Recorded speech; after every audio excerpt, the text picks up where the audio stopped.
새해 복 많이 받으셨습니까? 이 나라는 지금 혼란스럽지만 그래도 내일 태양은 다시 떠오를 겁니다.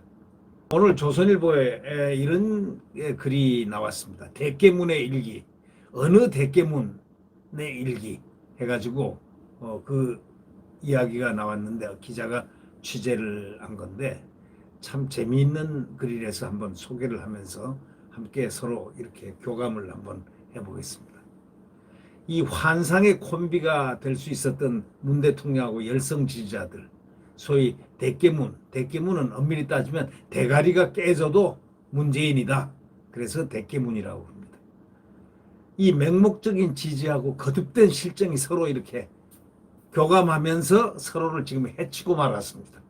이런 문재인 대통령의 극성 지지자를 뜻하는 소위 문파 혹은 대깨문은 이 정권 내내 많은 사람들에게 공포를 주거나 혹은 혐오의 대상이 되었습니다. 금태섭 의원 같은 사람들은 완전히 대깨문한테 당해서 결국은 뛰쳐나온 사람이고 지금 있는 대부분의 여당 의원들은 대부분입니다. 극소 부분 그렇지 않은 부분 당한 분들도 많습니다. 대깨문이 무서워서 얼차려하고 있는 그런 느낌을 가끔 받기도 합니다. 자, 정성호 의원도 대깨문한테 얼마나 혼났습니까? 바른말 조금 하면 그 다음날 아주 폭탄 세례입니다. 또 이것을 즐기고 있는 분이 또 있죠. 누굴까요?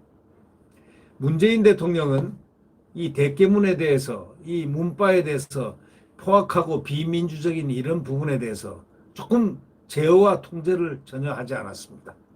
바로 그것은 좀 자제해라 이런 부분 하지 말라 이것도 할 수 있는데도 불구하고 이 전화 테러 무슨 뭐 문자 테러 온 테러 해가지고 하면은 아무 제어 통제를 안 했다는 것이 지금까지 나오는 언론의 보도입니다. 대통령이 이제 좀 지나치다 이건 하지 말고 나를 지지하는 주는 것은 고맙지만 그러나 이것이 정도 민주주의의 가치에 벗어나서는 되겠느냐. 그랬으면은 그 대통령은 얼마나 존경을 받았겠습니까? 그런데 그렇지를 않았습니다. 오히려 그것이 양념이라고 했지 않습니까? 대통령으로부터 직접 경쟁을 더 흥미롭게 만들어주는 양념이라는 인증서, 소위 서티피케이트 이렇게 인증서 있지 않습니까? 그걸 받고 난 다음에 뭐 실제로는 안 받았습니다. 그냥 이 말로 받은 거죠. 양념이다. 이게 언제 그랬냐면 제 기억으로는 말이죠.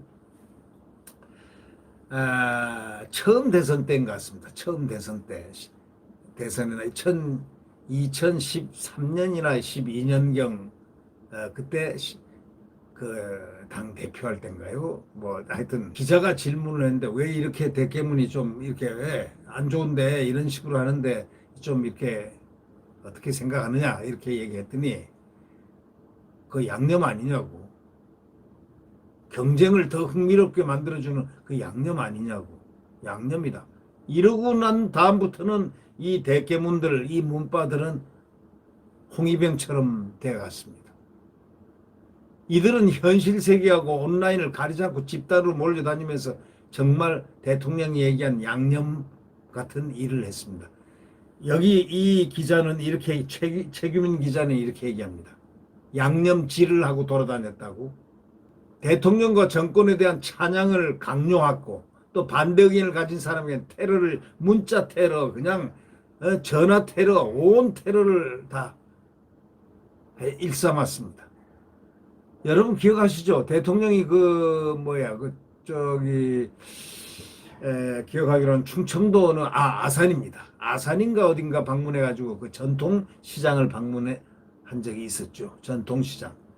그래서 반찬 가게가 가가지고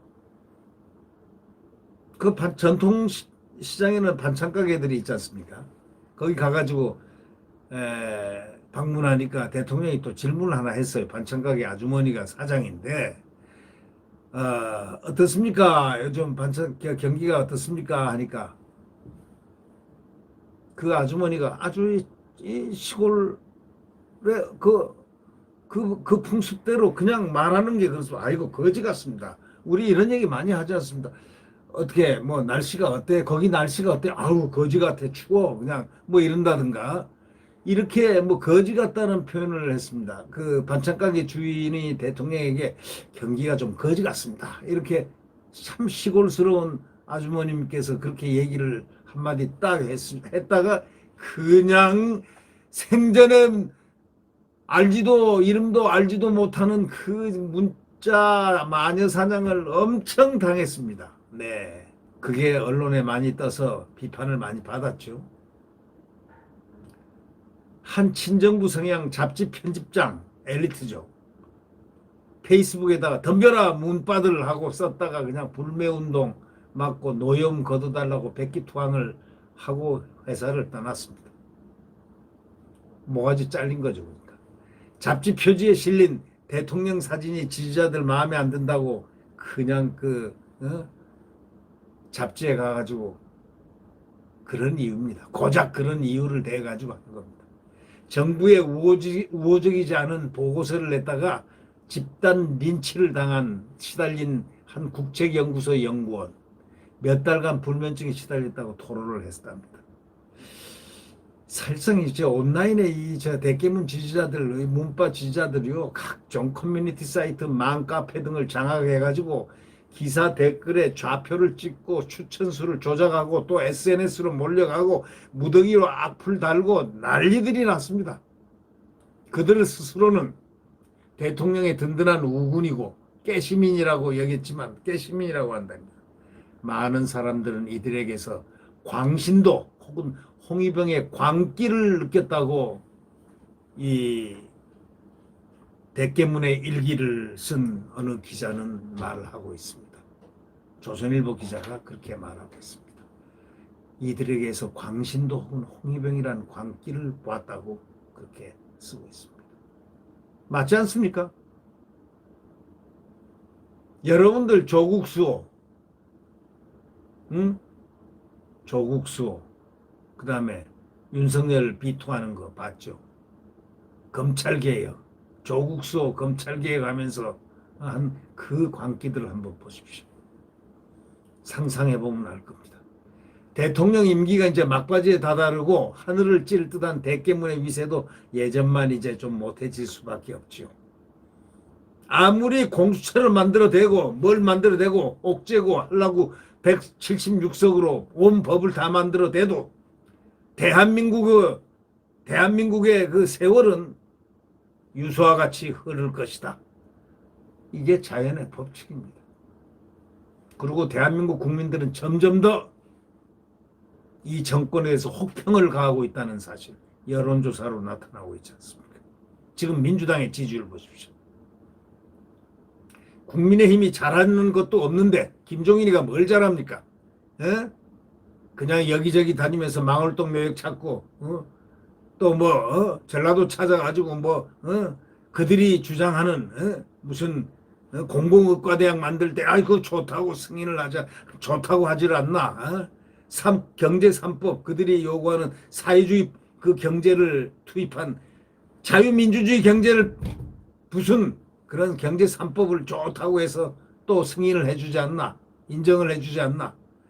이런 지금 국민의힘 이 지도부 보십시오. 그런데도 야당이기 때문에 지금 민주당을 눌렀습니다. 사실은 이 국민의힘 대다수의 의원들은 정말 야성이 강하고 정말 훌륭하죠. 이 지도부가 틀렸습니다. 지도부가 공수처법을 하나 막았습니까? 무슨 3법을 뭐 경제 3법을 막으려고 뭐 투쟁을 했습니까? 앞서서 무슨 뭘 했습니까? 주호영은 전광훈 목사를 향해서 얼마나 비판을 했습니까? 10월 달에 무슨 광화문 광장에 모인다고 합해서 무슨 처벌을 받아야 된다느니 그 요상한 말을 했지 않습니까? 이런 지도부, 이 야성이 전혀 없는 지도부가 지금 왜 하필이면 이 시대에 주호영과 이 김종인 같은 사람이 이 야당의 지도부를 맡았는지 참 안타깝습니다. 이럴 때는 정말 잘 싸우는 싸움꾼 투쟁하고, 그리고 투사 같은 그런 확고한 그 감각을 가진, 정치 감각을 가진 홍준표라든가, 또 뭐 그런 장제원이라든가, 또는 이런 투사 같은 분들이 앞서 나와가지고 이 당을 좀 추스리고 해야 되는데, 이 야성이 없는 이 국민의 힘마저 이 민주당이 그 밑으로 들어갔다 할 정도면 그게 무엇입니까? 결국 국민이 그래도 야당이 낫다 하면서, 야당이 낫다 하면서 국민의 힘을 높여주고 민주당을 눌러버린 겁니다. 바로 이게 지금 여론조사, 여론의 추이입니다. 전현직 민주당 의원들이 추미애 법무장관, 윤석열 검찰총장과의 그런 관계를 볼 때 윤 총장 편에 섰고, 최장집, 강준만, 홍세아 등 진보계 원로들이 집권 세력을 향해서 전체주의를 추구하는 싸가지 없는 민주 건달들이라고 이렇게 쏘아붙이는 일까지 벌어졌죠. 자, 현직 민주당 의원들 보십시오. 현직 민주당 의원들도 비판을 하기 시작이 했습니다. 그러나 추미애 법무장과 윤 총장을 오히려 편을 들었습니다. 최장집 씨 보십시오. 그 원로 아닙니까? 이 좌파 진보 원로 아닙니까? 강준만 씨 좌파 진보 원로 아닙니까? 홍세아 씨 좌파 진보 원로 아닙니까? 자, 진중권 씨 진보 농객에 앞선 사람 아닙니까? 이런 분들, 그 김경률 씨 참여연대 집행위원장 한 진보 중에 진보 아닙니까? 지금 참여연대 정권에 얼마나 많이 있습니까? 자, 조국도 참여연대 아닙니까?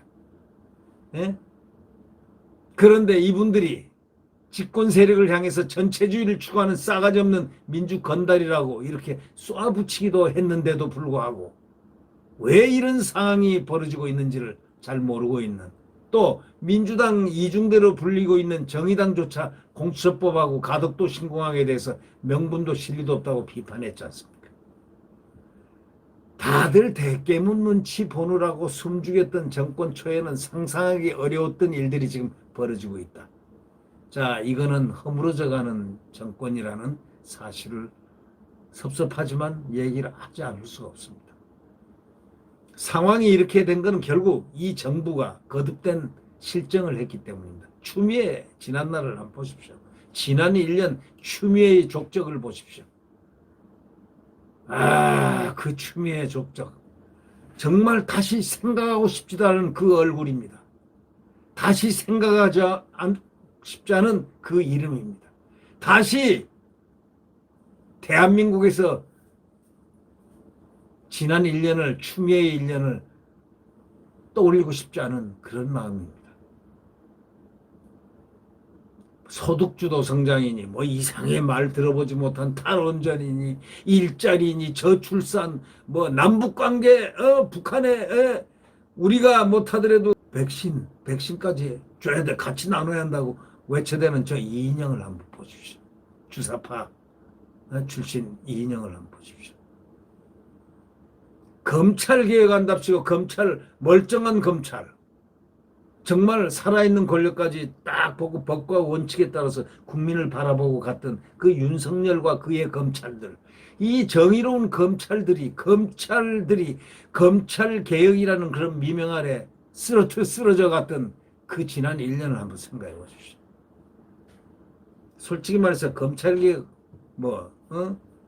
이미 된 검찰개혁을 무슨 검찰개혁한다고, 검찰개혁이 뭐냐면 윤석열 쫓아내서 내 말 잘 듣는 검찰 만들겠다 그 얘기 아닙니까? 자, 사회통합, 말로는 매일 통합합니다. 대통령이 이 야당 정치인들하고 같이 이렇게 한 2번인가 3번인가 어디서 뭐 이렇게 만났죠? 청와대에서 이렇게 밥 한 번 점심 먹으면서 회동하면서 야당들하고 협치 말로만 협치합니다. 협치가 한 적이 있습니까? 없습니까? 협치가 뭡니까? 협치가 나한테 꾸부리는 게 협치입니까? 내 말을 잘 듣는 게 협치입니까? K방역 하면서 1200 플러스 알파를 돈을 써대고 그렇게 홍보 1200억 써대고 K방역이 지금 뭐하나, 이제 요 며칠 전에 아스트라제네카 얼마 들어오기로 했다는데 이게 언제 주사를 맞을 것 같습니까? 지금 오늘 아침에 나오다 보니까 그 방송에서 5월 달이면 주사 맞을까 하는데 그러면 맨 처음에부터 이제 맞는 우선순위가 있습니다. 맞다 보면 일반 시민에게 공급은 언제쯤 되는 겁니다. 지금 다들 지금 선진국들은 맞고 있습니다. 어느 하나 제대로 된 거 있습니까? 그러니까 지지자들조차 이 정부의 업적이라고 내세울 만한 거를 갖다가 마땅히 찾지 못해서 말을 못합니다. 하다못해 집권 4년이 다 되도록 세월호 진실조차 인양되지 않았다. 이렇게 얘기합니다. 네. 부동산 정책 실패는 뭐 너무나 처참해가지고 웬만한 지지자뿐만 아니라 대통령 본인조차 입을 딱 닫고 있습니다. 부동산 비업자도 얘기 안 하죠. 왜? 그래서 지지자들은 현실과 온라인 세상에서 점점 비웃음거리로 전락하고 있다는 그런 얘기입니다. 예를 들면 대깨문이 한참 그가면 바로 그냥 쏘아붙입니다. 요즘은 서울의 한 대기업에 다니는 지인이 기자 최규민 기자의 지인이 말이죠. 한 얘기를 이제 하는 것입니다. 임기 초에는 문 대통령을 지지하지 않는다고 하면은 이상한 사람 취급받았는데 요즘에는 아직도 대통령을 지지한다고 하면은 정신 나간 사람 취급을 받는다는 그런 얘기를 했다는 겁니다. 그러니까 이거는 최규민 기자의 어느 대깨문의 일기라는 그 글을 쓴 조선일보 기자 최규민 기자의 친구가 지인이 아는 사람이 그랬다는 겁니다. 임기 초에는 문재인 대통령을 지지 않는다고 하면 이상한 눈초리로 사람을 취급하고 그랬는데 요즘에는 아직도 대통령을 지지한다고 하면 정신 나간 사람 취급받는다는 겁니다. 자, 한때 대통령 찬양으로 가득했던 여러 사이트에는 지금 대통령과 지지자들은 비난과 조롱이 넘치고 있습니다. 자, 맘카페고 뭐고 지금 난리들이 났죠. 거꾸로 돌아갑니다. 지금. 지지자들 스스로 만들어서 자랑스럽게 사용했던 저희들이 만들었죠. 대깨문 남이 붙여준 게 아니에요. 우리는 대가리가 깨져도 문재인이다 하면서 대깨문을 만든 사람들은 자기들이 만든 겁니다. 이 용어는 이제는 무슨 뭐가 됐느냐. 경멸하는 말이 됐습니다. 처음에는 자랑스럽게 자기들이 만들어가지고 사용했던 우리는 대깨문이다. 이렇게 했던 용어가 이제는 경멸하는 그런 칭호가 됐습니다. 자, 언제나 정치인에게는 가장 중요한 게 강력한 그 자기 기반입니다. 이 기반. 자, 문재인 대통령의 강력한 기반이 뭡니까? 이 문바 대깨문들 아닙니까? 언제나 정치인에게는 이게 최고의 자산인데 문 대통령과 지지자들은 환상의 콤비처럼 이렇게 항상 위대한 업적을 만들어가면서 이렇게 할 수도 있었는데 그 시간을 놓쳐버렸습니다. 왜? 위대한 업적을 만들기에 노력한 게 아니고 오늘의 이러한 모습을 보이기에 스스로들이 망치고 간 겁니다. 결과적으로 대통령은 맹목적인 지지자들에게 취해가지고 잘못된 길만 골라서 뚜벅뚜벅 걸어 들어갔고 지지자들은 대통령만 믿고 있다가 정말로 머리가 깨질 처지가 됐다고 이 기자는 그렇게 글을 멋들어지게 썼습니다. 한번 다시 제가 읽어드리죠. 결과적으로 대통령은 맹목적인 지지자들에게 취해가지고 잘못된 길만 골라 뚜벅뚜벅 걸어 들어갔다. 지지자들은 대통령만 믿었다. 정말로 머리가 이제는 깨질 처지가 됐다. 대통령을 믿고 있다가 정말 머리가 깨질 처지가 됐다. 이렇게 썼습니다. 여러분도 그렇게 생각하십니까? 얼마 전에 누군가가 보내준 대깨문의 일기가 이렇다고 이 기자는 기록합니다. 서울 서대문구에서 전세를 살던 대깨문 김모 씨는 종합부동산세 인상 뉴스에 투기꾼 놈들 잘 됐다면서 박장대소를 했다는 겁니다. 5개월 뒤에 전셋집 재계약 날 월세 200만 원 내라는 집주인 말에 영문도 모르고 경기도로 쫓겨났다는 겁니다. 새벽 5시에 일어나가지고 빨간 버스를 타고 출근하는 그의 이어폰에서는 김어준의 뉴스공장이 흐르고 있었다는 겁니다. 김어준의 뉴스공장이 흐르고 있었다는 겁니다. 너무 현실적이라 더 안타깝다고 이 기자는 말미에 그렇게 이 글을 맺습니다. 대깨문의 일기, 어느 대깨문의 일기. 이것이 오늘 현실감이 많이 느껴지는 그러한 글로서 한번 오늘 아침에 읽으면서 생각했습니다. 아, 이제는 내일 다시 태양이 떠오르는 날이 시간이 점점 가까워오구나 하고 느낍니다. 그 내일 다시 태양이 떠오른다는 것을 1년간 외쳤던 저입니다. 근데 태양은 역시 떠오르기 시작합니다. 네. 내일 태양은 분명히 다시 떠오릅니다. 네. 안녕히 계십시오.